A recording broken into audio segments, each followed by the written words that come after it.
Guys welcome back to new blog. ಇವತ್ತು ನಾವು ಹೋಗ್ತಾ ಇರೋದು ಶ್ರೀ ಪಿರಿಯಾಪಟ್ಟಣಮ್ಮ ಟೆಂಪಲ್ಗೆ. ಹೋಗ್ತಾ ದಾರಿಯಲ್ಲಿ ಆಮೇಲೆ ಮಡಿಯವ್ವ ಅಂದರೆ ಸ್ಟಾರ್ಟ್ ಆಗೋತಿತ್ತು. ಸೊ ಅದು ತಗೊಂಡು ನಾವು ಬಂದಿದ್ದೆ ದೇವಸ್ಥಾನ ಹತ್ರ.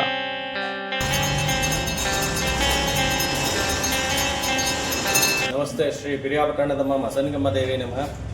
ದೇವಸ್ಥಾನ ಸುಮಾರು 11 ವರ್ಷ ಆಗಿದೆ ಓಪನ್ ಆಗಿ. ಈ ದೇವಸ್ಥಾನದಲ್ಲಿ ಅಮ್ಮನವರು ತುಂಬ ಶಕ್ತಿ ದೇವತೆಯಾಗಿ ಬಂದು ನೆಲೆಯಾಗಿದ್ದಾರೆ. ಇಲ್ಲಿ ಅಮ್ಮನವರು ಮೂಲತಃ ಹೂ ಪ್ರಸಾದದಲ್ಲಿ ಮಾತಾಡ್ತಾ ಬರ್ತಿದ್ದಾರೆ. ನಂಬಿ ಬಂದಿರೋ ಭಕ್ತರೊಳಗೆ ಹೂ ಪ್ರಸಾದದಲ್ಲೇ ಮಾತಾಡ್ತಾರೆ. ಆಗುವಂಥ ವಿಚಾರಗಳಿದ್ದರೆ ಬಲಭಾಗದಲ್ಲಿ ಹೂ ಕೊಡ್ತಾರೆ, ಆಗೋದಿಲ್ಲ ಅನ್ನೋವಂಥ ವಿಚಾರಗಳಲ್ಲಿ ಇತ್ತು ಅಂದರೆ ಎಡಭಾಗದಲ್ಲಿ ಹೂ ಕೊಟ್ಟು ಅಮ್ಮನವರು ಹೂ ಪ್ರಸಾದದಲ್ಲಿ ಮಾತಾಡ್ತಾ ದೇವಸ್ಥಾನನ ಅಭಿವೃದ್ಧಿಯಾಗಿ ನಡೆಸ್ಕೊಂಡು ಬರ್ತಾ ಇದ್ದಾರೆ.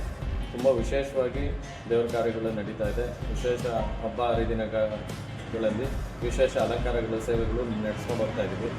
ಮತ್ತು ಮಾರ್ಚ್ ತಿಂಗಳಲ್ಲಿ ಅಮ್ಮನವರ ರಥೋತ್ಸವ ಮಾಡ್ತಾ ಇದ್ದೀವಿ. ಹೀಗೆ ವಿಶೇಷ ಕಾರ್ಯಕ್ರಮಗಳ ಮುಖಾಂತರ ಅಮ್ಮನವರ ದೇವಸ್ಥಾನನ ನಡೆಸ್ಕೊಂಡು ಬರ್ತಾ ಇದ್ದೀವಿ. ಶ್ರೀ ಪಿರಿಯಾಪಟ್ಟಣದಮ್ಮ ಮಸನಿಗಮ್ಮ ದೇವಿ.